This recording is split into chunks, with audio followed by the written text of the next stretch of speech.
बहुत समय पहले की बात है। एक बार एक राजा ने अपने 3 मंत्रियों को आदेश दिया कि वे एक झोला लेकर बागीचे में जाकर फलों से अपनी झोली भरकर ले आएं। आदेश पाकर तीनों मंत्री अपने साथ एक एक झोली लेकर बागीचे की तरफ चल दिए। बागीचे में पहुंचकर पहले मंत्री ने सोचा कि चूंकि राजा ने फलों को इकट्ठा करने का आदेश दिया है, इसलिए उन्हें थैले में अच्छे से अच्छे फल लेने चाहिए। दूसरे मंत्री ने सोचा कि चूंकि राजा बहुत व्यस्त व्यक्ति है, इसलिए हो सकता है कि वह थैले में बहुत अच्छी तरह से न देखे कि क्या एकत्र किया गया है, और इसलिए उसने जो कुछ भी हाथ लगा उसे एकत्र कर लिया। इस प्रकार उसकी झोली अच्छे और सड़े दोनों प्रकार के फलों के मिश्रण से भर गई। तीसरे मंत्री ने सोचा कि राजा केवल बाहर से देखेगा कि थैला कितना बड़ा है, और इसलिए उसने बड़े से थैले को सभी सूखे व सड़े गेल फ्लो पत्तों और धूल से भर दिया।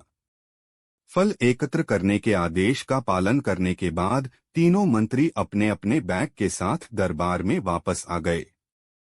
राजा ने बिना यह देखे कि उनके थैले में क्या है, बस आदेश दिया कि अब तीनों मंत्रियों को 3 महीने के लिए अलग अलग जेलों में भेज दिया जाए, जहां उन्हें कोई भोजन उपलब्ध नहीं कराया जाएगा और उन्हें केवल अपने अपने फल एकत्र किए हुए बैग ले जाने की अनुमति होगी।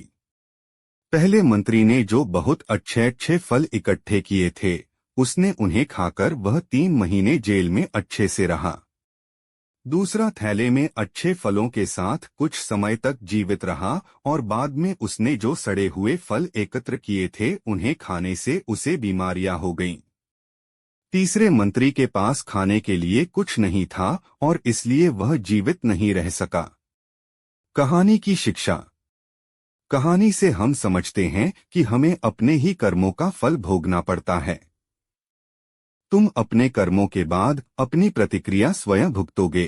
तुम जो भी एक कर्म करते हो, तुम्हें उसका फल भोगना ही पड़ता है। अच्छा और बुरा सब कुछ आपको यह प्रतिक्रिया रखनी होगी, इसके बारे में कोई संदेह नहीं है। ऐसी ही सदाबहार, रोचक, मनोरंजक, ज्ञानवर्धक एवं प्रेरणादायक सचित्र कहानियाँ देखने और सुनने के लिए वीडियो को लाइक करें, दोस्तों में शेयर करें तथा हमारे चैनल बचपन पैम्पर को सब्सक्राइब करें।